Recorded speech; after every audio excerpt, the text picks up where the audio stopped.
is Red FM's panel discussion on destigmatizing drug addiction in the South Asian community.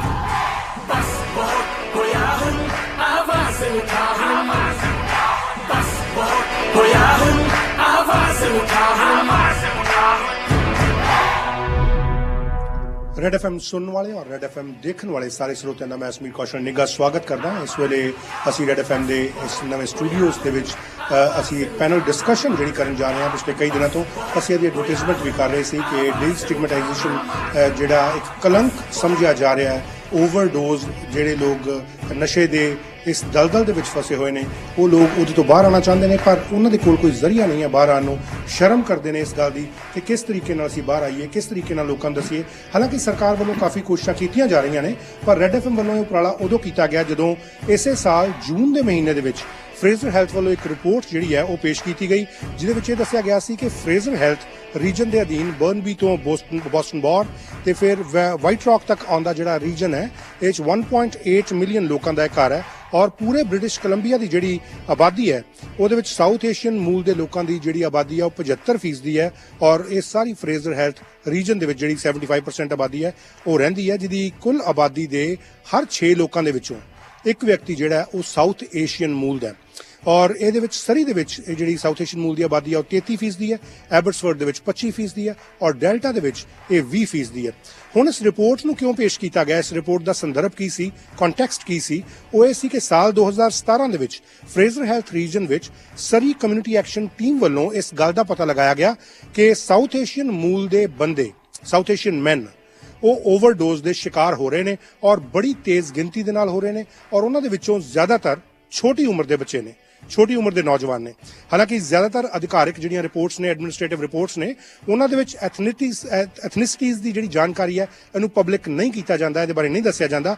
ਪਰ ਇਹ overdose ਦੀ ਸਮੱਸਿਆ ਇੰਨੀ ਗੰਭੀਰ ਹੋ ਗਈ, ਇੰਨੀ ਜ਼ਿਆਦਾ ਵੱਧ ਗਈ ਕਿ ਮਰਨ ਵਾਲੇ ਜਿਹੜੇ ਸੀ ਓਵਰਡੋਜ਼ ਦੇ ਨਾਲ ਜੁੜੇ ਹੋਏ ਆંકੜੇ ਜਦੋਂ ਇਕੱਠੇ ਕੀਤੇ ਜਾ ਰਹੇ ਸੀ, ਉਹਨਾਂ ਦੇ ਫਸਟ ਨੇਮ ਔਰ ਲਾਸਟ ਨੇਮ ਦੇ ਆਧਾਰ ਤੇ ਇਹ ਰਿਪੋਰਟ ਸਾਹਮਣੇ ਆਈ ਕਿ ਇਸ ਰਿਪੋਰਟ ਵਿੱਚ 77% ਜਿਹੜੇ ਲੋਕ ਮਰਨ ਵਾਲੇ ਸਨ ਉਹਨਾਂ ਦਾ ਲਾਸਟ ਨੇਮ ਉਹ ਸਾਊਥ ਏਸ਼ੀਅਨ ਮੂਲ ਦਾ ਸੀ। ਸੋ ਤੁਸੀਂ ਸਮਝ ਸਕਦੇ ਹੋ ਕਿ ਕੀ ਗ੍ਰੈਵਿਟੀ ਹੋਏਗੀ ਇਸ ਓਵਰਡੋਜ਼ ਦੀਆਂ ਮੌਤਾਂ ਦੇ ਨਾਲ, ਜਿਹੜੇ ਪਰਿਵਾਰ, ਜਿਹੜੇ ਲੋਕ ਜੂਝ ਰਹੇ ਨੇ। ਹੁਣ ਇਹ ਸਾਊਥ ਏਸ਼ੀਅਨ ਐਥਨਿਸਿਟੀਜ਼ ਬਾਰੇ ਜਾਣਕਾਰੀ ਦੇਣੀ ਜ਼ਰੂਰੀ ਕਿਉਂ ਹੋਈ? ਕਿਉਂਕਿ ਸਾਲ 2015 ਤੋਂ ਲੈ ਕੇ ਸਾਲ 2018 ਦੇ ਦਰਮਿਆਨ ਡਰੱਗ ਟੌਕਸਿਸਿਟੀ ਕਰਕੇ ਮਰਨ ਵਾਲੇ ਸਾਊਥ ਏਸ਼ੀਅਨ ਮੂਲ ਦੇ ਲੋਕਾਂ ਦੀ ਗਿਣਤੀ ਵਿੱਚ 255% ਦੀ 255% ਦੀ ਵਾਧਾ ਜਿਹੜਾ ਉਹ ਦਰਜ ਕੀਤਾ ਗਿਆ, ਜਦਕਿ ਨਾਨ ਸਾਊਥ ਏਸ਼ੀਅਨ ਮੂਲ ਦੇ ਜਿਹੜੇ ਲੋਕ ਸੀ ਉਹਨਾਂ ਦੇ ਵਿੱਚ ਇਸੇ ਸਮੇਂ ਦੇ ਦੌਰਾਨ ਇਹ ਵਾਧਾ 138% ਯਾਨੀ 138% ਦੀ ਉਹ ਜਿਹੜਾ ਇਨਕਰੀਮੈਂਟ ਉਹ ਦਰਜ ਕੀਤਾ ਗਿਆ। ਹੁਣ ਇਹਦੇ ਵਿੱਚੋਂ 97% ਦੀ ਜਿਹੜੇ 255% ਦੀ ਲੋਕ ਜਿਹੜੇ ਜਿਨ੍ਹਾਂ ਦਾ ਵਾਧਾ ਹੋਇਆ ਡਰੱਗ ਓਵਰਡੋਜ਼ ਦੇ ਕਰਕੇ ਮਰਨ ਵਾਲੇ ਦਾ, ਉਹ 'ਚ 97% ਦੀ ਲੋਕ ਜਿਹੜੇ ਨੇ ਸਾਊਥ ਏਸ਼ੀਅਨ ਮੈਨ ਉਹ ਬੰਦੇ ਸੀ। ਔਰ 66% ਦੀ ਉਮਰ ਜਿਹੜੀ ਹੈ ਉਹ 40 ਸਾਲ ਤੋਂ ਘੱਟ ਸੀ।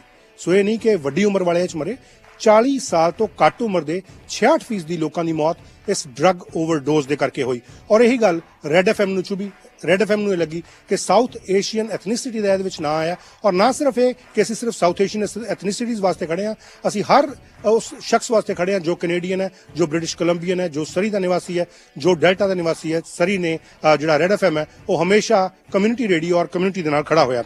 Ministry of mental health and addictions ਇਸ ਸਮੱਸਿਆ ਤੋਂ ਨਿਜਾਤ ਪਾਉਣ ਲਈ ਬਣਾਈ ਗਈ ਸੀ। ਕਾਫੀ ਕੋਸ਼ਿਸ਼ਾਂ ਦੇ ਬਾਵਜੂਦ ਇਸ ਓਵਰਡੋਜ਼ ਦੀ ਸਮੱਸਿਆ ਦਿਨ ਬ ਦਿਨ, ਹਫਤੇ ਦਰ ਹਫਤੇ, ਮਹੀਨੇ ਦਰ ਮਹੀਨੇ ਇਹ ਵੱਧਦੀ ਹੀ ਰਹੀ। BC ਕਾਰਨਰ ਸਰਵਿਸਿਜ਼ ਵੱਲੋਂ ਜਿਹੜੇ ਆંકੜੇ ਜਾਰੀ ਕੀਤੇ ਗਏ, ਜੇ ਉਹਨਾਂ ਦੇ ਧਿਆਨ ਮਾਰੀਏ ਤਾਂ ਸਾਲ 2017 ਵਿੱਚ ਇਲਿਸਿਟ ਡਰੱਗ ਟੌਕਸਿਸਿਟੀ ਕਰਕੇ ਮਰਨ ਵਾਲਿਆਂ ਦੀ ਗਿਣਤੀ 1494 ਸੀ ਇੱਕ ਸਾਲ ਦੇ ਵਿੱਚ। ਔਰ ਇਹਦਾ ਮਤਲਬ ਇਹ ਹੈ ਕਿ ਹਰ ਮਹੀਨੇ 124 ਮੌਤਾਂ ਹੋ ਰਹੀਆਂ ਸੀ। ਹਰ ਰੋਜ਼ ਤੁਸੀਂ ਸੋ ਕੇ ਉੱਠਦੇ ਹੋ, 4 ਲੋਕ ਮਰ ਜਾਂਦੇ ਆ ਓਵਰਡੋਜ਼ ਕਰਕੇ। ਸਾਲ 2018 ਵਿੱਚ ਇਹ ਗਿਣਤੀ 1547 ਤੇ ਜਾ ਪੁੱਜੀ। ਉਸ ਸਾਲ ਮਰਨ ਵਾਲਿਆਂ ਦੀ ਗਿਣਤੀ ਹਰ ਮਹੀਨੇ 129 ਤੇ ਪਹੁੰਚੀ। ਫਿਰ ਕੁਝ ਗਿਰਾਵਟ ਆਈ 2019 ਚ 983 ਮੌਤਾਂ ਹੋਈਆਂ ਹਰ ਮਹੀਨੇ 81 ਦੇ ਕਰੀਬ। ਪਰ ਸਾਲ 2020 ਜਦੋਂ ਕਿ ਕਰੋਨਾ ਵਾਇਰਸ ਜਿਹੜਾ COVID-19 ਹੈ, ਇਹਦਾ ਇੱਕ ਸੰਤਾਪ ਇਸ ਵੇਲੇ ਭੋਗਿਆ ਜਾ ਰਿਹਾ, ਇਹਦੇ ਵਿੱਚ ਇੱਕ ਸਭ ਤੋਂ ਵੱਡਾ, ਉਸ ਤੋਂ ਵੀ ਜ਼ਿਆਦਾ ਖਤਰਨਾਕ ਸੰਤਾਪ ਸੀ ਟੌਕਸਿਸਿਟੀ ਕਰਕੇ ਇਲਿਸਿਟ ਡਰੱਗ ਓਵਰਡੋਜ਼ ਦਾ। 2020 ਦੇ ਪਹਿਲੇ 8 ਮਹੀਨਿਆਂ 'ਚ, ਫਸਟ 8 ਮੰਥਸ, ਜਿਹੜੀਆਂ ਮੌਤਾਂ ਹੋਈਆਂ ਉਹ 1068 ਲੋਕਾਂ ਦੀ ਮੌਤ ਹੋ ਗਈ। ਹਰ ਮਹੀਨੇ ਜਿਹੜੀ ਹੈ 133 ਤੋਂ ਜ਼ਿਆਦਾ ਲੋਕ ਮਰੇ। ਸਭ ਤੋਂ ਜ਼ਿਆਦਾ ਮੌਤਾਂ ਜੂਨ ਦੇ ਮਹੀਨੇ 'ਚ ਹੋਈਆਂ 181, ਉਸ ਤੋਂ ਬਾਅਦ ਮਈ ਦੇ ਮਹੀਨੇ 'ਚ 180, ਜੁਲਾਈ ਦੇ ਮਹੀਨੇ 'ਚ 176, 147 ਮੌਤਾਂ ਹੋਈਆਂ ਅਗਸਤ ਦੇ ਮਹੀਨੇ 'ਚ। ਔਰ ਇਸੇ ਕਰਕੇ ਰੈਡ ਐਫਐਮ ਨੇ ਸੋਚਿਆ ਕਿ ਇੱਕ ਪੈਨਲ ਡਿਸਕਸ਼ਨ ਦੀ ਜ਼ਰੂਰਤ ਹੈ। ਅਸੀਂ ਬਹੁਤ ਕੋਸ਼ਿਸ਼ਾਂ ਕੀਤੀਆਂ, ਬਹੁਤ ਸਾਰੀਆਂ ਸੈਲੀਬ੍ਰਿਟੀਜ਼, ਅਸੀਂ ਬਹੁਤ ਸਾਰੇ ਡਿਗਨਿਟਰੀਜ਼ ਅਸੀਂ ਉਹ ਬੁਲਾਉਣੇ ਸ਼ੁਰੂ ਕੀਤੇ। ਔਰ ਅੱਜ ਸਾਡੇ ਨਾਲ ਸਾਡੇ ਇਸ ਪੈਨਲ ਡਿਸਕਸ਼ਨ ਦੇ ਵਿੱਚ, ਜੋ ਕਿ ਲਾਈਵ ਤੁਸੀਂ ਨਾ ਸਿਰਫ ਰੇਡੀਓ ਤੇ ਸੁਣ ਰਹੇ ਹੋ, ਤੁਸੀਂ ਫੇਸਬੁੱਕ ਤੇ ਵੀ ਦੇਖ ਰਹੇ ਹੋ, ਤੁਸੀਂ ਰੈਡ ਐਫਐਮ ਦੇ YouTube ਪੇਜ ਦੇ ਉੱਤੇ ਵੀ ਦੇਖ ਰਹੇ ਹੋ। ਔਰ ਇਹਦੇ ਵਿੱਚ ਸਾਡੇ ਆਨਰੇਬਲ ਗੈਸਟ ਜਿਹੜੇ ਸਾਡੇ ਨਾਲ ਸ਼ਾਮਲ ਨੇ। ਸਭ ਤੋਂ ਪਹਿਲਾਂ ਮੈਂ ਸਵਾਗਤ ਕਰਦਾ ਫਰੇਜ਼ਰ ਹੈਲਥ ਦੇ ਪ੍ਰੈਜ਼ੀਡੈਂਟ ਤੇ CEO ਡਾਕਟਰ ਵਿਕਟੋਰੀਆ ਲੀ। ਡਾਕਟਰ ਵਿਕਟੋਰੀਆ ਲੀ ਬਾਰੇ ਮੈਂ ਥੋੜਾ ਦੱਸ ਦਿਆਂ ਕਿ ਸਾਲ 2010 ਦੇ ਵਿੱਚ ਇਹਨਾਂ ਨੇ ਬਤੌਰ medical health officer Fraser health ਨੂੰ ਜੁਆਇਨ ਕੀਤਾ ਸੀ। ਔਰ ਉਹਨੂੰ ਜੁਆਇਨ ਕਰਨ ਤੋਂ ਪਹਿਲਾਂ ਡਾਕਟਰ ਲੀ ਨੇ comparative health system, health policy, health financing ਤੇ eco health with United Nation Development Programme ਤੇ ਵਰਲਡ ਬੈਂਕ ਦੇ ਨਾਲ ਵੀ ਆਪਣੀਆਂ ਸੇਵਾਵਾਂ ਜਿਹੜੀਆਂ ਦੇ ਚੁੱਕੇ ਨੇ। ਔਰ ਉਸ ਤੋਂ ਇਲਾਵਾ ਇਹਨਾਂ ਨੇ ਬਹੁਤ ਵਧੀਆ ਕੰਮ ਕੀਤਾ ਸਾਰਸ ਦੇ ਦੌਰਾਨ, H1N1 ਦੇ ਦੌਰਾਨ, ਔਰ ਏਵੀਅਨ ਇਨਫਲੂਐਂਜ਼ਾ, ਐਬੋਲਾ ਔਰ ਓਪੀਓਇਡ ਓਵਰਡੋਜ਼ ਕ੍ਰਾਈਸਿਸ ਦੇ ਨਾਲ। ਔਰ ਉਸ ਤੋਂ ਬਾਅਦ ਸਾਡੇ ਨਾਲ ਨੇ family physician doctor Mandeep Minhas. ਤੁਹਾਡਾ ਵੀ ਬਹੁਤ ਬਹੁਤ ਸਵਾਗਤ ਹੈ। ਡਾਕਟਰ ਮਿਨਹਾਸ ਜਿਹੜੇ ਨੇ ਇਹ ਐਡਿਕਸ਼ਨ ਮੈਡੀਸਨ ਤੇ ਫੈਮਿਲੀ ਫਿਜ਼ੀਸ਼ੀਅਨ ਨੇ ਸਰੀ ਦੇ ਵਿੱਚ ਹੀ ਨੇ। ਔਰ ਇਹ ਸਰੀ ਮੈਮੋਰੀਅਲ ਹਸਪੀਟਲ ਦੇ ਜਿਹੜੀ ਐਡਿਕਸ਼ਨ ਟੀਮ ਹੈ ਉਹਦਾ ਇਹ ਬਹੁਤ ਇੱਕ ਸਿਰ ਕੱਢਵਾਂ ਹਿੱਸਾ ਨੇ। ਔਰ ਨਾਲ ਦੇ ਨਾਲ ਇਹ ਪ੍ਰਾਈਵੇਟ ਪ੍ਰੈਕਟਿਸ ਕਰਦੇ ਨੇ ਕੁਆਂਟਮ ਮੈਡੀਕਲ ਕਲੀਨਿਕ ਦੇ ਵਿੱਚ। ਔਰ ਜਿਹੜੇ ਲੋਕ ਓਪੀਓਇਡ ਦੇ ਨਾਲ ਐਡਿਕਟਡ ਨੇ ਉਹਨਾਂ ਦੇ ਵਾਸਤੇ ਕੰਮ ਕਰਦੇ ਨੇ। ਔਰ ਸਾਡੇ ਜਿਹੜੇ ਹੋਰ ਗੈਸਟ ਨੇ ਮਾਨਯੋਗ ਜੈਸ ਹੁੰਦਲ ਸਾਡੇ ਨਾਲ ਨੇ। ਮਿਸ ਹੁੰਦਲ ਜਿਹੜੇ ਨੇ ਰਜਿਸਟਰਡ ਸੋਸ਼ਲ ਵਰਕਰ ਨੇ। ਔਰ ਇਹਨਾਂ ਨੇ ਸਾਊਥ ਏਸ਼ੀਅਨ ਮੈਨ ਜਿਹੜੇ ਨੇ ਪਿਛਲੇ 10 ਸਾਲ ਤੋਂ ਉਹਨਾਂ ਦੇ ਨਾਲ ਕੰਮ ਕੀਤਾ, ਉਹਨਾਂ ਨੂੰ ਜਿਹੜੇ ਸਬਸਟੈਂਸ ਯੂਜ਼ ਨਾਲ ਜੂਝ ਰਹੇ ਨੇ ਉਹਨਾਂ ਨੂੰ ਕਾਉਂਸਲਿੰਗ ਦੇਣ ਵਾਸਤੇ। ਔਰ ਅੱਜ ਇਹਨਾਂ ਕੋਲੋਂ ਕਾਫੀ ਸਵਾਲ ਜਿਹੜੇ ਪੁੱਛੇ ਜਾਣਗੇ, ਇਹਨਾਂ ਨਾਲ ਕਾਫੀ ਜਿਹੜੀ ਹੈ ਗੱਲਬਾਤ ਕੀਤੀ ਜਾਏਗੀ, ਕਿਉਂਕਿ ਅੱਜ ਜਿਹੜਾ ਇਹ ਡਿਸਕਸ਼ਨ ਹੈ ਇਹਦਾ ਮਕਸਦ ਇਹ ਹੈ ਕਿ ਸਾਰੇ ਲੋਕਾਂ ਤੱਕ ਜਿਹੜਾ ਇਹ ਸਟਿਗਮਾ ਬਣਿਆ ਹੋਇਆ, ਜਿਹੜਾ ਕਲੰਕ ਬਣਿਆ ਹੋਇਆ, ਅਸੀਂ ਕਿਸ ਤਰੀਕੇ ਨਾਲ ਤੋੜ ਸਕੀਏ। ਔਰ ਇਹ ਸਾਰੀ ਗੱਲਬਾਤ ਕਰਨ ਵਾਸਤੇ ਅੱਜ ਮੇਰੇ ਨਾਲ ਸ਼ਾਮਲ ਨੇ ਰੈਡ ਐਫਐਮ ਤੋਂ ਹੀ ਸਾਡੇ ਪ੍ਰਾਈਮ ਟਾਈਮ ਸ਼ੋਅ ਹੋਸਟ ਸਰਦਾਰ ਹਰਜਿੰਦਰ ਸਿੰਘ ਥਿੰਦ ਜੀ। ਅੱਜ ਇਹਨਾਂ ਦੇ ਕੋਲੋਂ ਸਵਾਲ ਜਵਾਬ ਪੁੱਛਣਗੇ ਔਰ ਸਾਰੀ ਜਾਣਕਾਰੀ ਤੁਹਾਡੇ ਤੱਕ ਸਾਂਝੀ ਕਰਨਗੇ। ਸਰਦਾਰ ਹਰਜਿੰਦਰ ਸਿੰਘ ਥਿੰਦ ਜੀ। Thank you, Sameer. My first question is to you, Dr. Lee. How big a roadblock stigma is in drug addiction and treatment process? And thank you for the question, and also thank you for hosting this panel. Really want Thank to acknowledge the leadership role that Red FM is taking in the community to address stigma and the importance of this issue in terms of opioid epidemic. I think from January to August, we saw 343 people that have lost their lives due to the overdose deaths. And when we look at that, within our region of Fraser Health, there's over 70% of people who have died in private residences. And when we look at that as well, most people are dying alone. And that really speaks to that stigma. And what I really saw was that people would rather risk their lives than seek help in this area because they don't want to expose that they are struggling with substance use.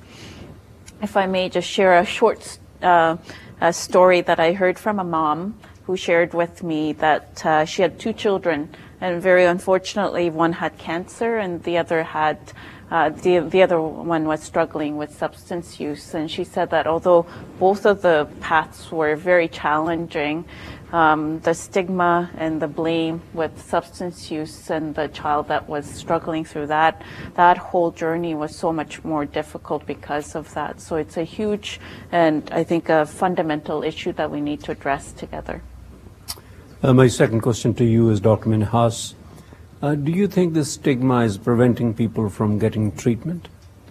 I think to a certain extent it is. The treatment is available through the clinics that are available throughout Fraser Health, including with counselors, physicians, and social workers. That being said, we need our patients to come forward and seek that help. The stigma mainly arises from not only the patients themselves, but also in our community. We tend to frown down upon people who are using substances, whereas this is something which has existed across many different societies for many millennia. And it's only now that we have a toxic drug supply that we're seeing the negative consequences of it. I still feel like the stigma exists, but we should be raising awareness about it. And so this is why this panel is important, to raise that awareness and also bring forward the issues surrounding our community when it comes to drug addiction. Dr. Lee, what kind of initiatives Fraser Health has taken to deal with this problem? Yes, so from 2016, we've worked on a variety of areas in terms of addressing stigma.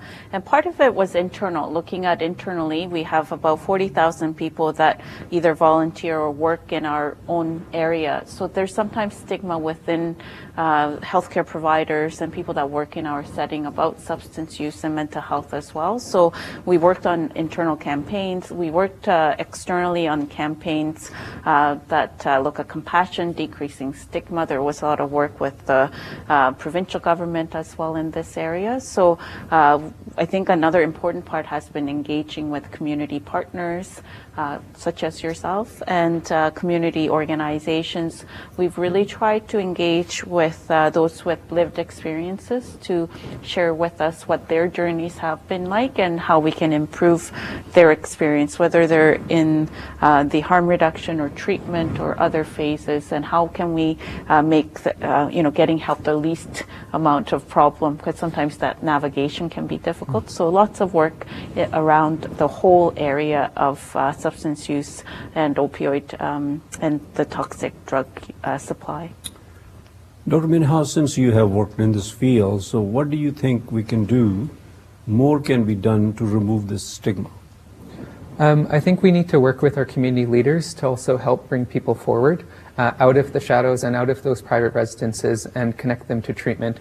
There are medications available which are shown to prevent overdose, also treat overdose. We have medications such as Suboxone, and from my understanding of the coroner data, no one who's actually been on Suboxone has overdosed and died. There's also take-home naloxone kits, which I know are widely distributed amongst other communities, but in our community it seems like the access to those naloxone kits doesn't seem to be there. So it's also working with our pharmacies and working with our physicians to identify people. We can use brief screening questionnaires to screen for drug use. And also if we identify drug use, it's also identifying where they need help in terms of accessing that treatment and bringing that treatment to them. Jaswindal, what do you think? What's your opinion? How we can remove stigma from this addiction and the treatment of this? So stigma is a barrier to people accessing any type of resource. So when we look at sort of what the underlying factors are, we need to kind of step back and look at it at a macro level, because this is addiction in the South Asian community is not new, but the choice in the substance is. So we've had a long-standing, history of alcohol addiction, right? And now we're moving into an opioid addiction. So when we look at, what is the social construction of addiction in our community?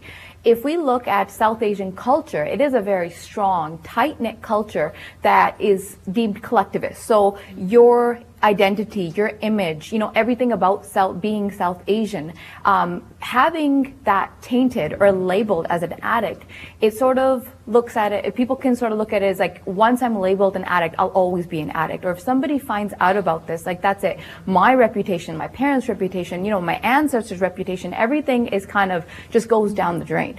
And the biggest barrier, I think, in removing these stigmas is we actually have to look at what are the reasons for addiction. Instead of looking at, okay, yes, we have these overdoses, but more than overdoses, we have more people using, right? So if we look at addiction, thankfully we have it under the medical model now, where before it was under, a social model where the addict was expected to just navigate through these systems. So now when we take a look back, we have to get a better understanding is, okay, what factors influence addiction in the first place? And until we get a better understanding systemically, we can't move towards, just solving this problem. And Dr. Lee, what do you think that there are enough resources for language services in Fraser Health? Yeah, I think that's an important area of providing services in such a culturally diverse region. We have 75% of provincial South Asian population that are in the Fraser Health region. So when it came to specifically this area, not only do we have a lot of materials that's translated, we also have specialty clinics that's providing services in variety of languages. Roshni is one of the examples, but even at Creekside, which is in Surrey, there are folks, clinicians that can speak Punjabi, for instance. And I think the other part is, beyond translation, is how do we provide culturally appropriate and culturally significant services. And that's where we have also reached out into Gurdwaras and try to see if we can have take home naloxone, those types of services that's more embedded in the community services, working with our community organizations to identify people with lived experience that are willing to volunteer in this area so that speaking out is not so difficult or seeking help isn't so difficult. So lots of work in that area to increase translation, but also providing culturally appropriate care as well. Mm-hmm. And Dr. Minhas, could you tell us what else can be done? Because when we were discussing with various people about their addiction, they never thought that they're going to die. They thought they're going to live forever. I mean, it's just a fun time for them. So what can be done in order to kind of make them aware that you can die with this? I think first and foremost, we need to educate the community with regards to the toxicity of the drug supply. In my patient population that I serve, most of them weren't using down or illicit substances. They were using things called dode and afim, which we all know from India and from the farming days that people used to take these medications as a natural painkiller. Poppy flowers. Exactly. But that's not available here. And then when people do think they're getting it here, they're getting fentanyl. And so it naturally, with the way addiction works, is people develop tolerance and withdrawal. And I have certain patients that have been spending thousands of dollars per day on their addiction. And in terms of getting the awareness out, it's mainly educating the community with regards to the dangers of these drugs, educating the community with regards to the toxicity of their drug supply. When you think you're getting afim or dode or Tylenol-3, that's not what you may be getting. You may be getting fentanyl. And also not sharing it, because I often see people who have friends who've given them medication thinking they're trying to help them, but that's not necessarily the answer. The answer is they need to seek treatment from medical professionals. And Jess, what do you think about this question? Do you think they should be made aware that they can die with this? And, the toxicity levels, and the lethal levels that are on street drugs, like, Dr. Min has mentioned a certain point in terms of the importance of making people aware. But I think just understanding addiction, I think our community doesn't have awareness on that. So what is, what type of addiction are they in? Is it, is it initial use? Is it experimental? Have they developed a dependence to this drug? And the thing with drugs such as fentanyl, your tolerance and your dependence on that drug increases very quickly. So, the first time you try it, it may be, experimental, and you may think, okay, there's no risk associated with it. However, the next time you try it, it might be fatal. It is not like other drugs where, you drink alcohol and you slowly build up that tolerance to it. You cannot control the lethality in it. You don't know what you're taking. So your first or even your second dose could be your last. During our discussions, Dr. Lee, many people pointed out that why authorities are concentrating more on kind of preventing or overdose deaths rather than addictions itself. Yeah, I think that's another important question, and I think both of the panel speakers spoke to what is the underlying cause, right? And I think when we looked at that within our region, we found that there's self-medication. Sometimes it's for mental health issues. Sometimes it's self-medication for pain, and that can be due to injury or post-surgical. And sometimes it's dependency that develops from various causes. And I think when Fraser Health looked at this very complex issue, we wanted to make sure that we're working on the full spectrum of prevention, treatment, and harm reduction. So there's work underway in prevention and developing resiliency in schools, for instance. That's part of the overall framework of this work. In terms of treatment, the first line medication for treatment, Suboxone, that Dr. Minhas has mentioned, we've rapidly increased our services in treatment in that area. In terms of harm reduction, we're also increasing that service through take-home naloxone, as well as supervised injection and safe injection types of services.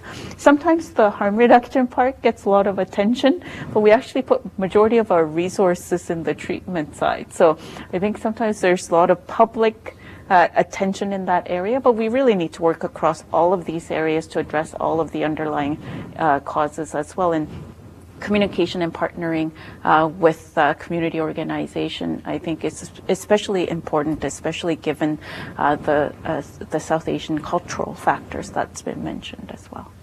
Like Dr. Lee has mentioned, Dr. Minhas, how big the mental health that role is being played right now while you're treating them, you're dealing with them. Is mental health is a kind of predominant problem? It's a big component of it. We have to remember addiction is a chronic, what we define as chronic relapsing remitting disease, meaning people treat themselves from addictions, but they also run risk of relapsing and using the substance again. It's not something that once you start treatment, it goes away forever. So I think we need to actually have that understanding in our community as well, is just because you are using a substance, that doesn't necessarily mean if you stop and start using again that you failed somehow. It's a part of the process towards recovery, and we need to acknowledge that in our community. With regards to the mental health component, it's from US-based data, about 60% of people who have a substance use disorder, they also have a mental illness, a mild mental illness. About 30% have a serious mental illness within the past year. From the overdose data that we're seeing in the South Asian men, about 50% had a co-occurring psychiatric disorder, the majority of which was depression. That being said, from what I understand on reviewing the data, only 1 in 3 were actually in treatment who were overdosing. So that goes to show the amount of awareness that we need to bring with regards to treating not only the mental health component, but also the addiction component, because we need more than 1 in 3 in treatment if we're going to have success in this endeavor. And Jasandal, do you think that we should concentrate more and focus more on reducing the addictions? I think so. I think that, we're only going to get attention on this, or we only got attention on this issue now because the numbers were so alarming, right? So we tend to kind of throw water on the fire, right? And that puts out the fire temporarily, but we're left with still the underlying issue. So if we look at addiction as a whole and kind of look at the precursors to that, that's the only way we're going to get a better understanding. So when we look at the issue of addiction in marginalized and racialized communities, because that's what we're talking about here. We're talking about South Asian men specifically. We need to take a look at, okay, well, what does the research and studies say? And from, my own exploring, there isn't that much data available out there in terms of, racialized men and what drives them towards addiction. But if we take, if we just go down south and we look at, other racialized identities, such as, the Black or the Hispanic, or even in Canada, the Indigenous community, why is it that these marginalized communities are more prone or susceptible to drug addiction? Because this phenomenon that is occurring is simultaneously occurring, across borders. We have the same issue that's happening in Punjab, India, and we've got the same issue that's happening here in Vancouver. And then you're thinking, well, why isn't it happening in Toronto? Or why is it happening in California? Because, Vancouver is not the hub of all South Asians. We've got so many diverse communities all over the world. But what factors are prevalent here that are causing young men to get addicted to this toxic drug very quickly? And Dr. Lee, on one hand, we are trying to save lives. On the other hand, authorities are allowing nurses and pharmacists to prescribe drugs. Isn't it defeating the purpose? I think that's a question that's often raised in a community setting. So I'm glad that you're raising it directly, because it speaks to the overall umbrella of harm reduction treatment and prevention, and the prescription of safe drugs is part of our harm reduction strategy.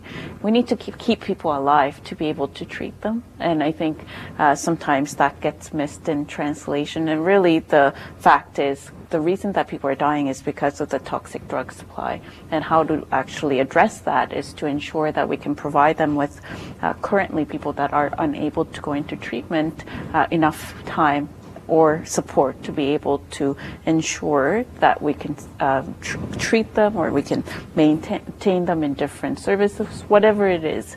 But we need to make sure that they're alive, and this is one way for us to ensure that we are safeguarding that drug supply.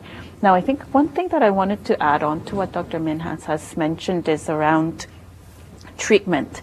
And it is a relapsing disease, but it's not any different than people that suffer from diabetes or hypertension in terms of how compliant people are with treatment. Sometimes there's much more stigma and blame when it's in this specific area of substance use, but when you look at how many people are actually eating what they're supposed to be eating, physically active as much as they are supposed to be, actually compliant to medications for hypertension, diabetes, not very different than substance use. So I think it's important to look at it from that lens as well. And also, during the campaign, we noticed that people who were seeking help, they were confused and lost. Yes. And we felt that there should be a dedicated number instead of 811. Yes. If there is a dedicated number, I think more people can be helped. Yes. What do you think? Yeah, you're right. I think the whole navigation of the system is a big challenge, and I think that's been something that we've been working very hard to improve. One of the areas that we've identified and worked on is rapid response team, substance use kind of community support system where we can actually connect people directly to services. And I apologize for doing this. So I couldn't memorize the number because we do have the number available. So I want to share with you, since you have a lot of people that call in and watch this. So in the province, there's a 1-800 number. That's 1-800-663-1441. That's for BC Alcohol and Drug Information Referral Service. And within Surrey and Fraser, you can call 604-587-3755. That's for linking to services directly. And Jess, do you think that a dedicated number will help more than having an 811? I think, I think 811 has established itself so well within the community, and you can get access to nurses and you can get access to medical information. And I would be cautious about removing it from, that 811, because it's taken so many years for addiction to be treated under the medical model. So if we have another number that they need to go to, I think people will kind of, they'll be missed by medical professionals. And I think that is a crucial point of this. What I do think would be helpful if at that 811 number, we also had counselors, we also had psychologists, we also had psychiatrists on call. We also had, people who spoke the language, right? So when you call in, you can speak to a Punjabi speaking individual. You can learn about addiction, or you can be, at that point, you can be given that information in your language, and sort of the person on the other end has more initiative to call if they know they're going to get the help from, somebody that's credible in the community, but also knows the culture and also knows the medical model. Please accept my sincere thanks, and it was a very useful conversation. Now I'm going to ask Pooja Sekho to come in here and thank the public and the people who were involved. I mean, even if this campaign is stopped, but the cause is still going on, and it will continue, and we will continue to work for it. Pooja? Thank you mister दिन सो ये जो drug campaign था इसे हमने 2 महीने पहले actually शुरू किया एंड इसका मकसद यही था मिस्टर दिन कि जो स्टिग्मा है उसको हटाया जाए ताकि अगर कोई एडिक्शन से पीड़ित है वो मदद ले सके, फैमिली मेंबर्स जो हेल्प करना चाहते हैं वो इसे बदनामी, निंदा, कलंक ना समझे एंड जो ज़रूरी हेल्प है वो दी जा सके फैमिली मेंबर्स को. सो 2 महीने के कैंपेन में हमने कोई 12 से ज़्यादा इंटरव्यूज़ किए और हमारा फोकस था कि ड्रग एडिक्शन के पीछे रीजंस क्या हैं, चैलेंजेस अगर किसी को आ रहे हैं सर्विसेज एक्सेस करने में तो उसके बारे में हमने बातचीत की, साथ ही चुनौतियां क्या आ रही हैं फैमिली मेंबर्स को, साथ ही वो लोग जो एडिक्शन से पीड़ित हैं. सो इस किस्म के बहुत सारे हमने इंटरव्यूज़ किए. Outdoor public service advertising advertisements भी की। बस शेल्टर्स में आपने देखा होगा कि जो हमारा कैंपेन है उसके रिलेशन में हमने बहुत सारी पब्लिक सर्विस आउटडोर एडवर्टाइजमेंट्स की, पब्लिक सर्विस अनाउंसमेंट्स पूरे 2 महीने चली, यही एक्सप्रेस करते हुए कि इसे निंदा, कलंक, धब्बा, स्टिग्मा ना समझे, इसे एक बीमारी समझे, क्योंकि जो एडिक्शन है वो एक बीमारी है और लोगों की मदद करे। साथ ही इसके अलावा जैसा कि मिसेस हिंद ने भी कहा कि कैंपेन बेशक समाप्त हो गया है, लेकिन जो ये कॉज है ये खत्म नहीं हुआ है। सो पूरी कोशिश रहेगी कि जिस तरीके से भी हम मदद कर सके करेंगे। साथ ही इस कैंपेन में जिन भी लोगों ने हिस्सा लिया उनका शुक्रिया अदा करना चाहेंगे। फ्रेजर हेल्थ की CEO and president doctor Victoria Lee, साथ ही former mental health and addictions minister Judy Darcy, doctor Mandeep Minhas जो कि फैमिली फिजिशियन है और एडिक्शन के साथ डील करते हैं, रोशनी क्लिनिक से डॉक्टर मीशा बावा, इसके अलावा south Asian mental health alliance से कुलप्रीत सिंह, उन्होंने भी इंटरव्यूज दौरान काफ़ी इंफॉर्मेशन दी, और स्टॉप ओवरडोज जो ऐप है वहां से उपकार तातले, उनका भी बहुत शुक्रिया। ताजदीप संधू जो कि students overcoming opioid use disorder and addiction and alcoholic addiction से जूझ रहे 2 लोगों ने अपनी स्टोरीज ऑन एयर शेयर की, उनका भी शुक्रिया। Amardeep Singh Bains and Dilbag Singh Samra, thank you so much. Thank you. Thank you so much.